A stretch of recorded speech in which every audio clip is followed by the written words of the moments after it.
Impeccable.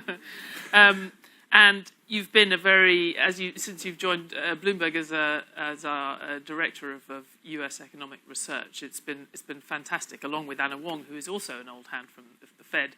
It's been fantastic to have their sort of wise counsel on how the Fed were thinking about the challenges ahead, and in some cases, a defence of what the Fed was thinking. So, David, we have got this rather kind of overstated title: "Are central banks broken?"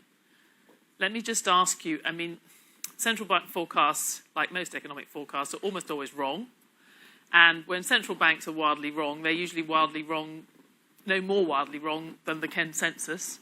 And that was the case last year. But this particular forecasting error on inflation in the last year, and that now infamous belief that it was going to be transitory, was a very persistent error. And it strikes me, however understandable it might be, it's going to be pretty costly for the economy, for people dealing with having to face this unexpected inflation, and potentially for the long-term credibility of central banks. So how bad do you think it is, and how salvageable is that cost? So I do think it's a serious hit to central bank credibility, no question about it. And the last thing in the world I'd want to do is to understate the seriousness of the situation. I took mild umbrage, by the way, at your reference earlier at the top of the session to most of the faces being young. As an exception to that, I may have the advantage of, to put it delicately, a longer historical perspective. But you took objection to the fact that there are just objectively young people in this audience? Age discrimination refers to those who are over 40, and I meet that by a comfortable margin. So with the advantage of my longer historical perspective, I guess I would say this strikes me as the third most serious mistake that central banks have made. I joined the Federal Reserve in 1980 when Paul Volcker had just begun his campaign against inflation. That followed 15 years of grotesque macroeconomic mismanagement in the United States. I was serving for Ben Bernanke when he was chair through the financial crisis, and that followed a massive failure by the Federal Reserve and other regulatory authorities in the U.S. to understand the buildup of risk that led to the global financial crisis. So we've seen mistakes that, in my view, are materially more damaging to central bank credibility than the current one. The key to recovering the institutional standing and the credibility, which is an important asset of central banks, is not to, yes, it's important to avoid mistakes, but I've got news for you. Central banks are run by human beings, so mistakes are inevitable, and the key is to respond well.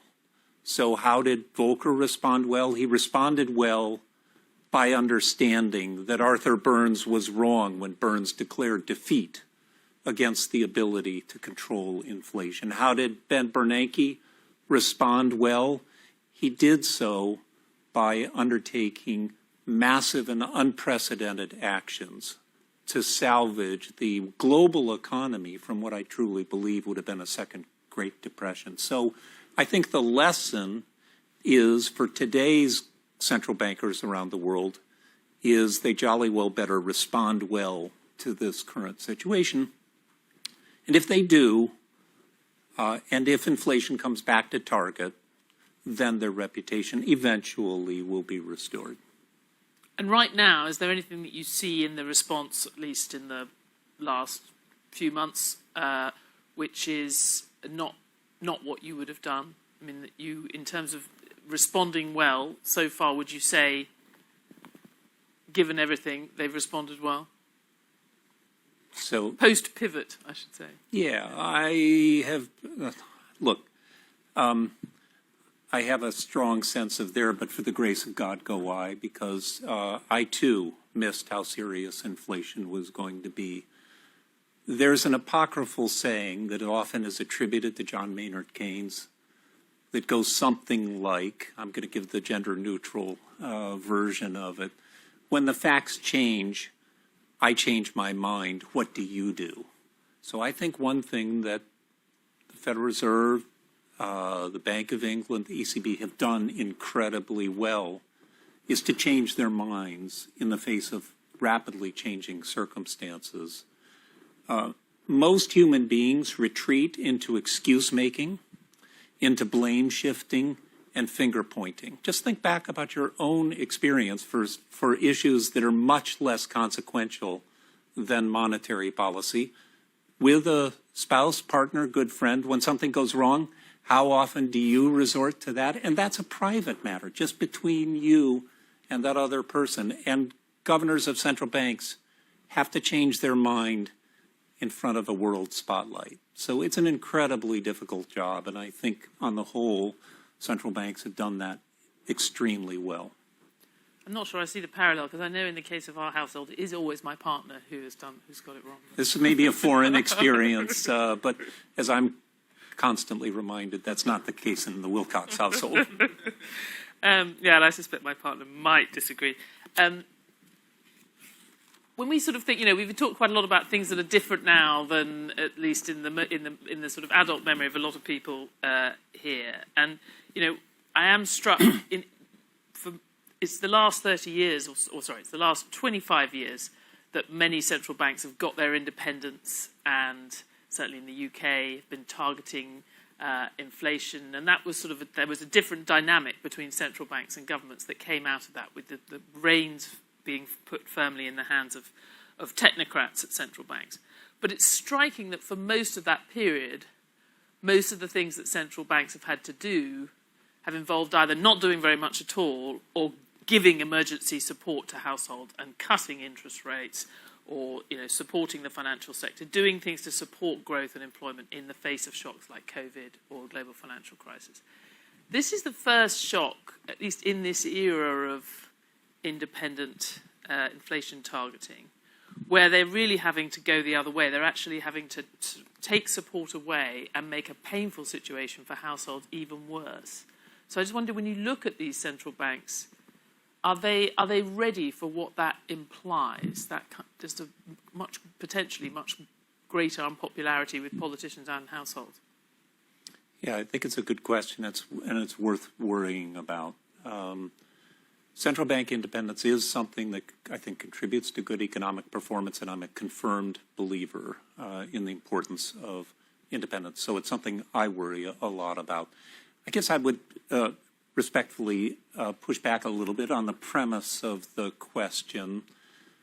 Not every action that the Federal Reserve took during the financial crisis was wildly popular with the American people or with the Congress. And I had the dubious privilege, for example, of sitting immediately behind Ben Bernanke at numerous congressional hearings. One hearing that Don Cohn, who's vice chair at the time, was the witness, sticks out particularly in my mind.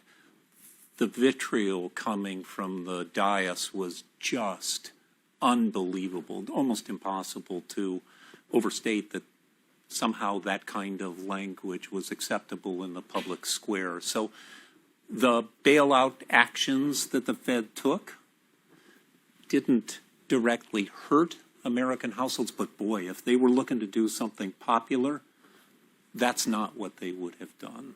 And I'm going to go back and again invoke the patron saint of inflation control, Paul Volcker.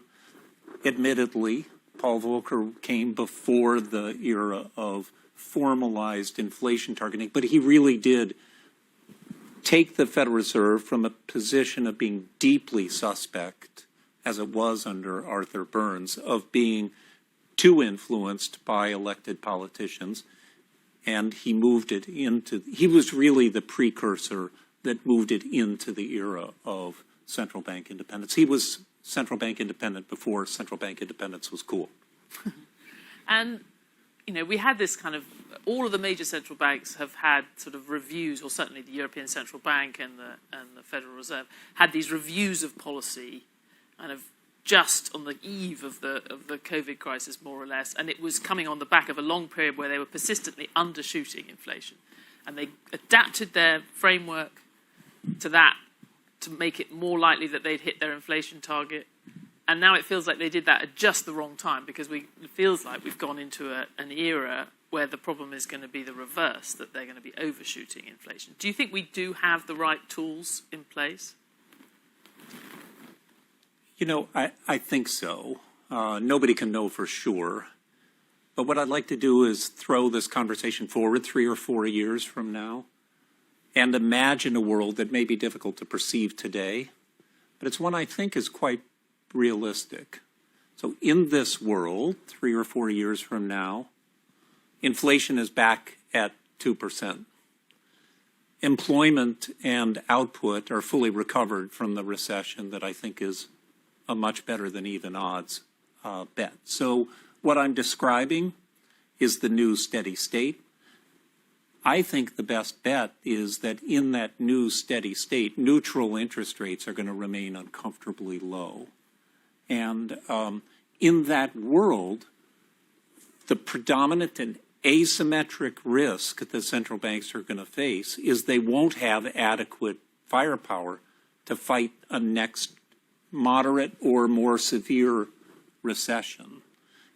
This is going to require a huge global conversation among policymakers about re-engineering the relationship between fiscal policy and monetary policy. So what I want to encourage all of you to do on your way out is pick up a copy of Bloomberg Markets Magazine. We're starting on page 60. Tom Orlick and I have an article. Where is Tom?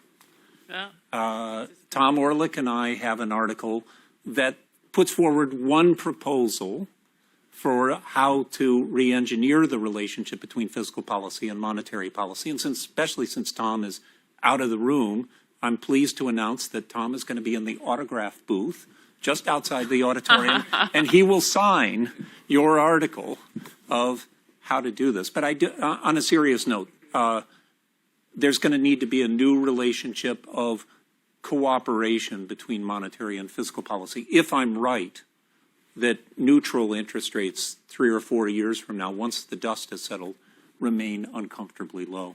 And we've had the back and forth about this, because obviously what David has just said is at odds with what a lot of people have been starting to say. You know, it sounds more like a conversation that we would have had before this whole crisis period, when we were worried about the lack of firepower of central banks. We were worried that inflation was going to be sort of permanently low, that the neutral, real R-star, as many economists in this room understand, was going to be uncomfortably low. I'm going to get into trouble with the event organisers here because I'm interested in where the room is on this, and whether David's right that this is becoming a sort of an unpopular opinion. Who in the room agrees with David that we're more or less going back to a period when the dust settles of interest rates? Sorry. Can I qualify my position? Okay. What I want to say is I think that's a very plausible possibility. We need more likely than the alternative? Yes, okay. Above 50%. Okay. Who thinks it's more likely than not that we're back to an era of thinking real rates are too low, not too high, or that the neutral rate is going to be too low? Oh, come on. There's a drink in it for you. I think those who believe it have to put their hands up firmly, including the members of Bloomberg Economics. Okay. And who thinks that we actually have seen a shift now, and we're not going to be talking about lower for longer and all of these things we've had before? Okay. So I think, this is still a lively debate, as we're demonstrating even on this stage. And when you make that argument, you are implicitly discounting some of these structural forces that people talk about. I mean, forget about COVID, and even forget about Vladimir Putin, although it's pretty hard to do that.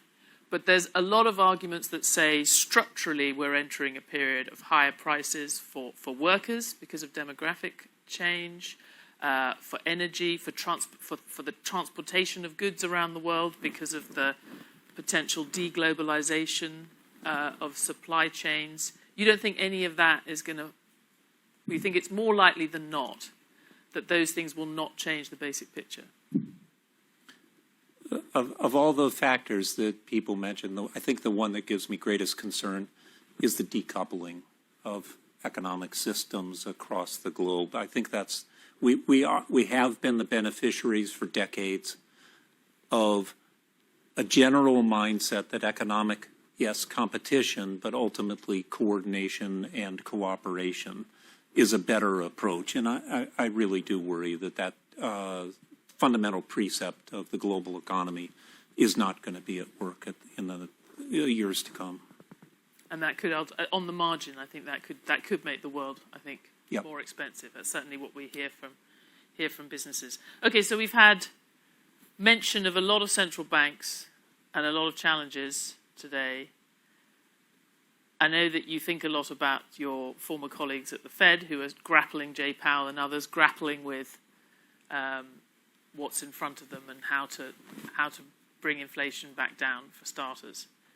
But is it the Fed that who you would sort of most or least envy in their job? Who do you think has the hardest job in global central banking right now? Well, every time I watch Jay Powell give a press conference, I think, oh my God, I'm so grateful not to have his job. So I don't want to, not for a moment though, I want to suggest that his job is easy, but I actually think he ranks fairly low on the list of central bankers for the difficulty of their job. I think Andrew Bailey's got a very tough responsibility here with a new government coming into office with apparently a massively expansionary fiscal policy on the horizon exactly at the same time that inflation is at 10%. So I don't envy Andrew Bailey's portfolio. I think Christine Lagarde has an incredibly difficult job presiding over a central bank that, yes, has full monetary union, but still suffers from the structural defects of not having fiscal and banking union to anywhere near a full extent. And let's not confine our eyesight just to first world central banks. Let's remember